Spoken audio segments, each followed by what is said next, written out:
Hi guys, thanks for joining me today on Robin Hood Diaries. Let's experiment and see if I can actually squeeze this into a reasonable time.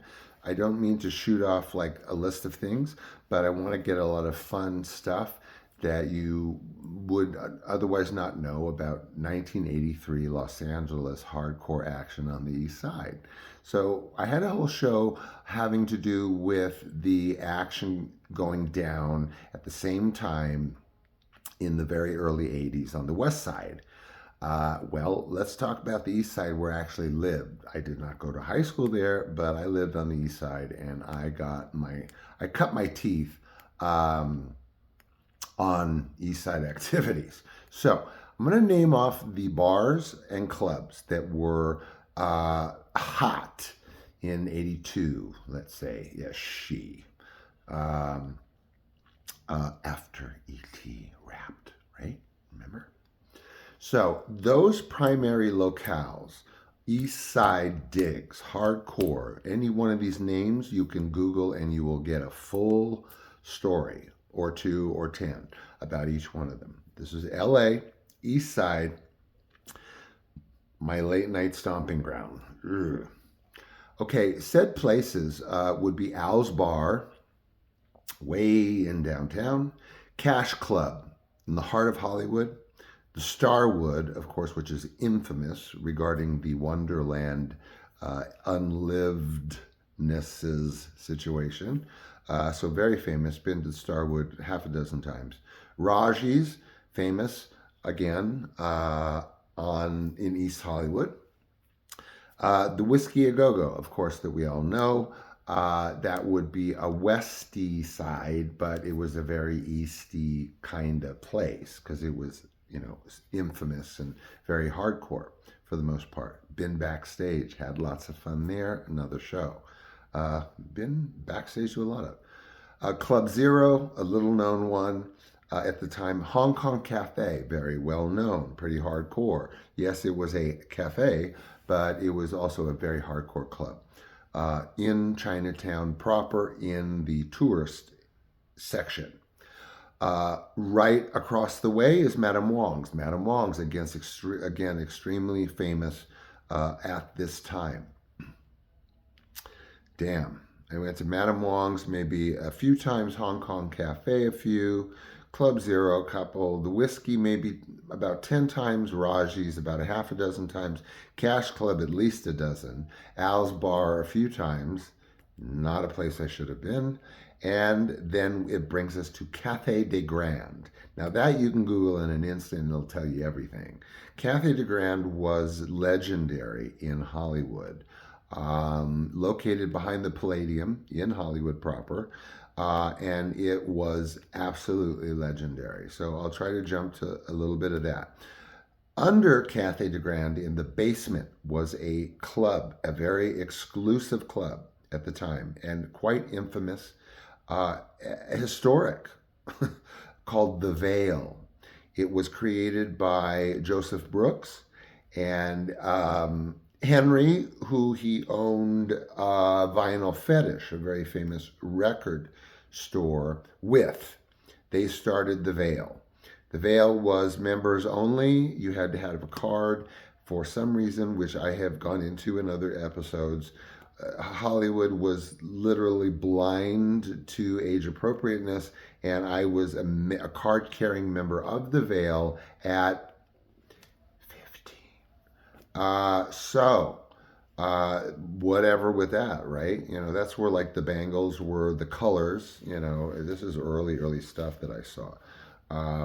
Dream Syndicate, all kinds of stuff going on in that basement. Upstairs was Cathay de Grande, a Chinese restaurant that basically posed as a Chinese restaurant, but was one of the hardest core clubs in town. Sometimes I made my way up to the Cathay de Grande area, but mostly down in the Vale. Okay, so we established all those main hotspots. Al's Bar, roughest club scene at the time, pretty much. It was primarily a punk bar in the worst part of downtown. Of course, I've been there at least 3 times at 15. And of course, At one point, I think I had had a quaalude. I had injured myself, and I had decided to start making art with my injury. Let's just totally not go there. Very hardcore, spooky, but nothing really spooked Sean in his kamikaze approach to nightlife at the time. So that's Al's Bar. Again, Google it, very hardcore, and lots of famous performances at Al's Bar. Okie Dogs. Okay, this is something that we did not address. Obviously, it's not a club. It was a picture of it was in one of my previews. If you want to go back, that is Okie Dogs. Okie Dogs is now some fat burger something or other in West Hollywood. It was not.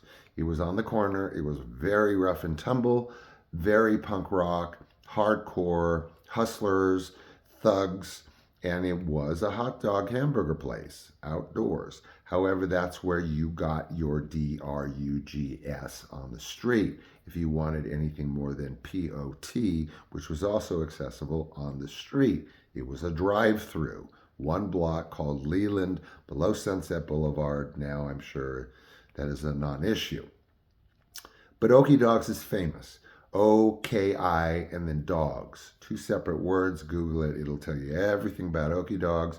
That's where Sean got a lot of his pills. It just was an easy place to get them. Curfew was ridiculous.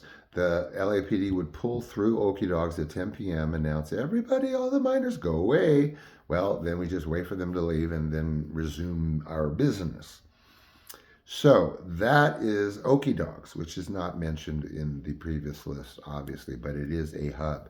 And you cannot even really kind of wrap your mind around what Okie Dogs was for so many years. Scummy place, but anyway. So, Cash Club. Cash Club was a very odd, exclusive, small, intimate little clublet on Cahuenga near Franklin, just above Hollywood Boulevard. There are very famous underground people, which I will not name because they are still alive and well and trying to survive, make a living, stay alive. And there's lots of nefarious things that went on at Cash Club to an extent.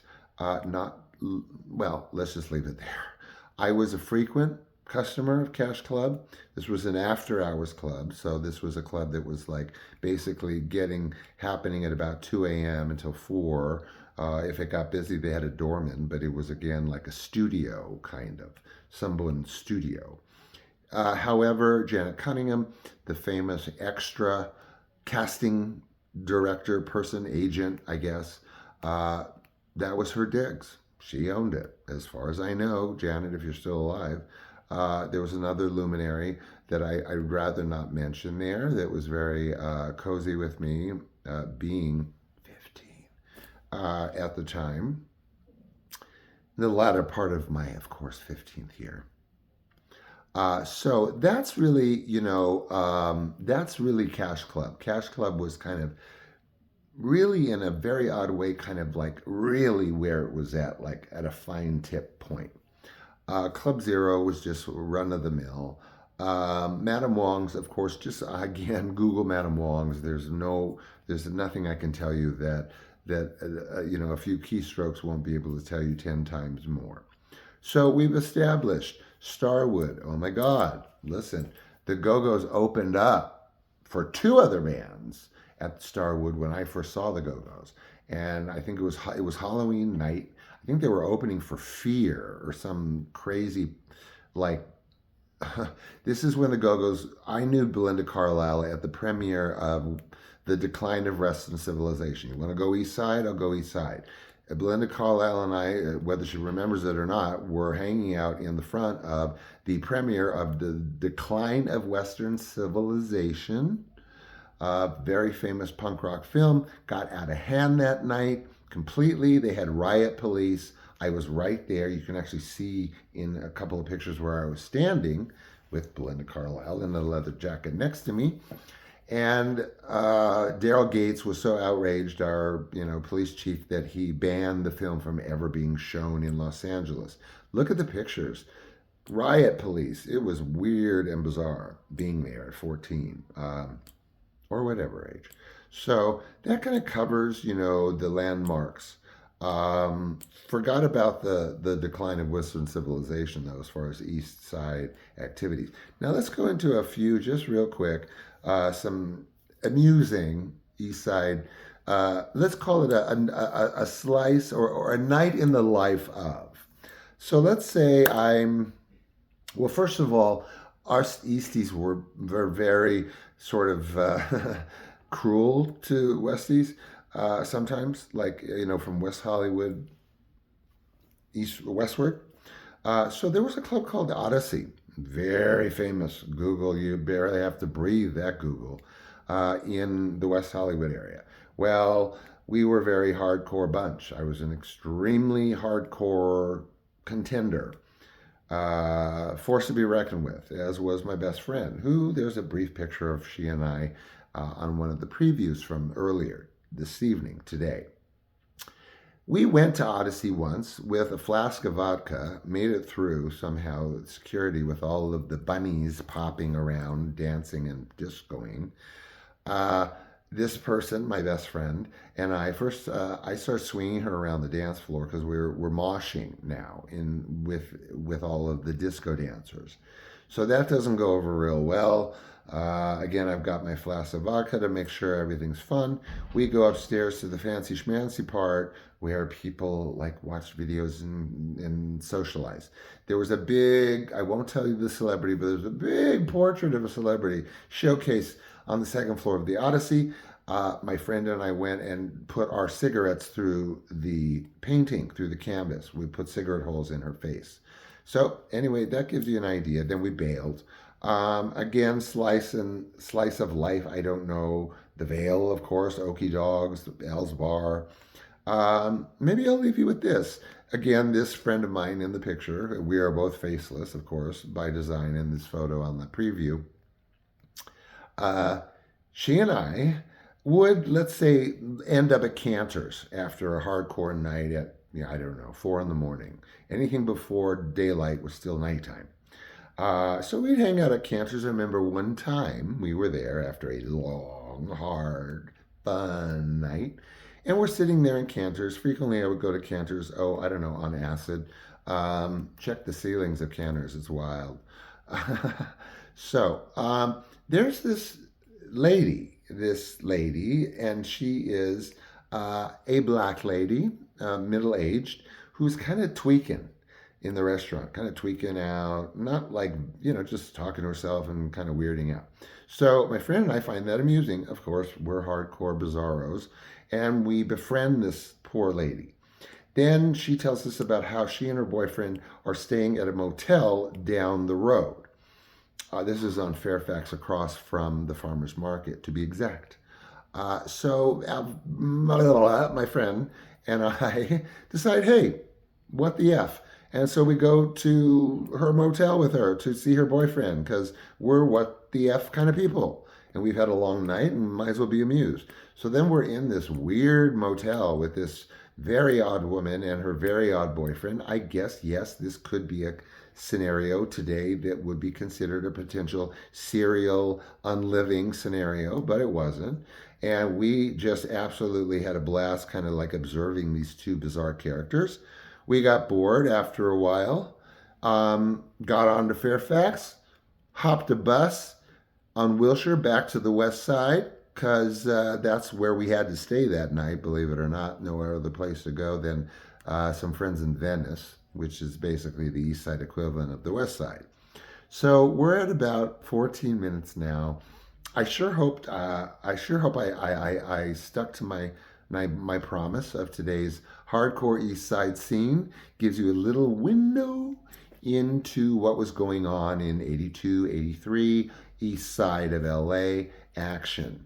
Yeah, no garage bands though. That was a West Side thing. Oh well, anyway, there's your taste. I hope you enjoyed it.